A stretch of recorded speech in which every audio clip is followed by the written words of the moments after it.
जय हिंद। स्वागत है आपका गुप्ता जामू यूट्यूब चैनल पे। आज की क्लास में हम देखेंगे घाघरा युद्ध से संबंधित महत्वपूर्ण तथ्यों को।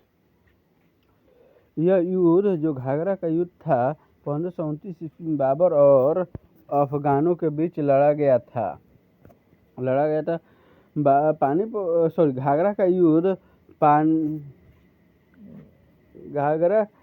का युद्ध पानीपत युद्ध और खानवा युद्ध।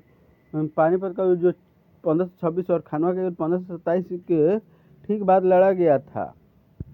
अब देख ही रहे हैं 1526 में पानीपत का युद्ध और 1527 में खानवा का युद्ध और 1529 में घाघरा का युद्ध लड़ा गया। घाघरा बिहार में है, जिसका नाम बिहार में बहने वाली नदी घाघरा के नाम पर पड़ा है। खानवा के युद्ध में राजपूतों पर अपना प्रभाव स्थापित करने के बाद बाबर ने फिर से अफगान विद्रोहियों की तरफ ध्यान दिया। फरमुल्ली और नुहानी सरदार अभी भी बाबर की सत्ता को पूरी तरह स्वीकार नहीं किया था। वे हमेशा कुछ न कुछ विद्रोह करते रहते थे। जिस समय बाबर चंदेरी अभियान में व्यस्त था, अफगानों ने अवध में विद्रोह कर दिया। शमशाबाद और कन्नौज पर अधिकार कर वे बिहार के अफगान शासक की सहायता से आगरा विजय की योजना बना रहे थे। अफगान विद्रोहियों को बंगाल का सुल्तान नुसरत शाह भी सहायता पहुंचा रहा था। इससे अफगानों के हौसले बढ़े और बाबर अफगानों को और अधिक मौका देना नहीं चाहता था। अतः चंदेरी विजय के पश्चात उसने अफगानों पर अपना ध्यान केंद्रित किया। घाघरा युद्ध चंदेरी से बाबर अवध की तरफ बढ़ा।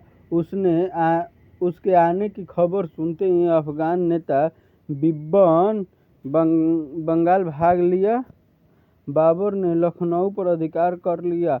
इधर बिहार में अफगान महमूद लोदी के नेतृत्व में अपने आप को संगठित कर रहे थे। बंगाल के सुल्तान से भी उन्हें सहायता मिल रही थी। अफगानों ने बनारस से आगे बढ़ते हुए चुनार का दुर्ग घेर लिया। इस घटनाओं की सूचना पाकर बाबर तेजी से बिहार की तरफ बढ़ा। उसके आने का समाचार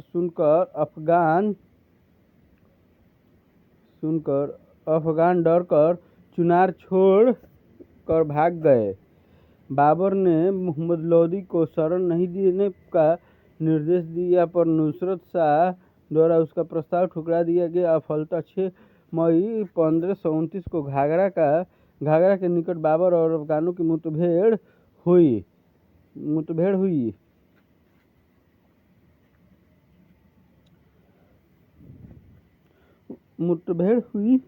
अफगान इस युद्ध में बुरी तरह हार गए। मोहम्मद लोदी ने भागकर बंगाल में शरण ली।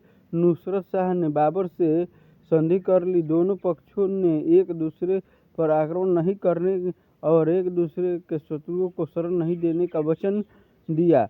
मोहम्मद लोदी को बंगाल में ही एक जागीर दे दी गई। शेर खां के प्रयासों से बाबर ने बिहार के शासक जलालुद्दीन के राज्य के कुछ भागों को लेकर और उससे अपनी अधीनता स्वीकार करवा कर उसे प्रशासक के रूप में बना रहने दिया। इस प्रकार घाघरा के युद्ध के बाद अफगानों की शक्ति पर थोड़े समय के लिए पूर्णतः अंकुश लग गया। अंतिम युद्ध। घाघरा का युद्ध भारत में बाबर का अंतिम युद्ध था। अगर ऐसे भी पूछ सकता है कि मतलब कि क्या बोलते हैं उसको, सीक्वेंस सजाइए, क्रम सजाइए, तो आप इसको पानीपत, खानवा, चंदेरी और घाघरा का युद्ध को इस हिसाब से भी आप कर सकते हैं। अंतिम युद्ध था।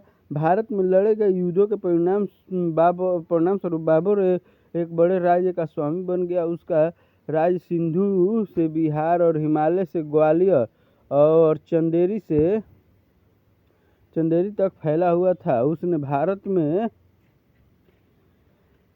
उसने भारत में मुगलों की सत्ता स्थापित कर दी थी।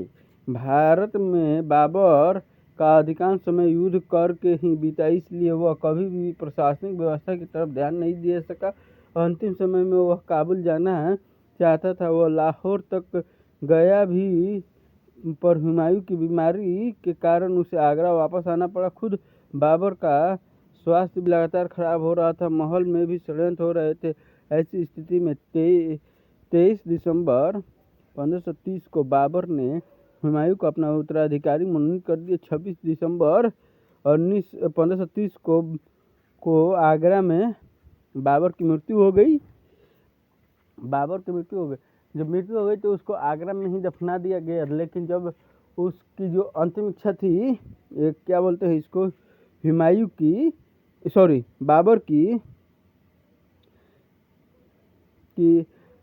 बाबर की अंतिम इच्छा थी कि उसको मतलब काबुल में रहना और काबुल में ही उसको दफनाया जाए।